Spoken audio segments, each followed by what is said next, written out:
In the heart of Chicago, where the towering skyscrapers of the Loop pierced the gray Midwestern sky, and the wind off Lake Michigan carried the scent of ambition and steel, stood the grand marble halls of Midwest National Bank. It was a fortress of finance, where deals were struck in hushed tones and fortunes shifted with the tap of a key.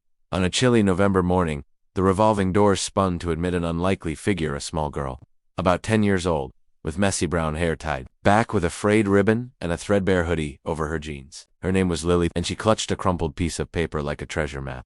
Asterisk tellers glanced up as she crossed the polished floor, her worn sneakers squeaking faintly. Whispers traveled down the line of suited professionals. "What's a kid doing here alone? Probably lost." But Lily kept her eyes forward. She reached the counter, stretched up on her tiptoes, and slid the paper toward the teller, a warm woman named Ms. Carter, whose name tag shone under the lights. Asterisk, "I just want to see my balance," Lily said quietly, her voice steady despite the tremble in her hands. Asterisk, Miss Carto smiled kindly. "Honey, are you sure this is the right place? This is a bank account number? Do you have a parent or guardian here?" Asterisk, Lily shook her head. "My mom passed away, but she gave me this. She said it's mine. Please, I just want to see." Asterisk, the teller paused, then entered the number, expecting an inactive account or perhaps a few dollars. From behind came a deep, booming laugh. It was Mr. Reginald Thorne, one of Chicago's wealthiest real estate tycoons, a man in his mid, impeccably dressed in a navy suit, his silver hair perfectly combed. He was there closing a major downtown development deal, his assistants trailing behind. Overhearing, he couldn't resist. Asterisk, a balance. From a street kid? Thorne chuckled loudly, drawing every eye in the lobby. "I've got balances that could buy half the magnificent mile. Yours is probably zero or overdrawn from buying candy bars." His team laughed along, and a few customers smirked. He leaned in, grinning. "Come on, let's see it. It'll make my day before the closing." Asterisk, Ms. Cotter frowned at the rudeness but followed protocol. The screen loaded. Her eyes widened. She hit refresh. "This isn't possible." Asterisk, Lily stood patiently. Her life had been hard. Her mother, Elena, had worked double shifts as a nurse. Scraping by in a small apartment on the south side, they'd known cold winters, food banks, and hospital bills after Elena's long battle with illness. But Elena had always promised hope. "One day, sweetheart, things will change. This paper is for you." In her final weeks, she pressed the account number into Lily's hand. "Go when you're ready.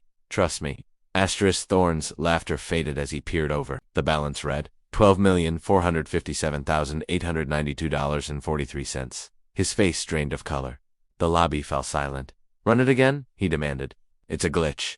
Asterisk, it wasn't. Records showed Elena had once patented a low-cost medical monitoring device for home use. A major healthcare company bought the rights for millions. Instead of splurging, she placed it in a trust for Lily, invested wisely over the years. Elena lived modestly, wanting her daughter to build character before inheriting wealth. Asterisk, Thorne stepped back, shaken. He, who had risen from nothing through cutthroat deals in Chicago real estate, suddenly felt exposed. This child, whom he'd mocked, was wealthier than many of his peers.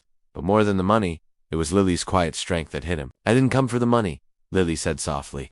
"I just wanted to know if Mom was telling the truth. She said it would help me help others." Asterisk, the words landed hard. Thorne thought of his own son, spoiled, distant, living off trust funds without purpose.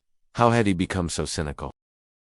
Create a friendly, expressive TTS narration for storytelling. Use clear diction, moderate pacing, gentle pauses for key events, light breath sounds, and subtle intonation changes. Suitable for short stories or bedtime tales, lasting 20 to 30 seconds. The air crackled with emotion. Lily looked up at the tall man. "Why did you laugh, sir?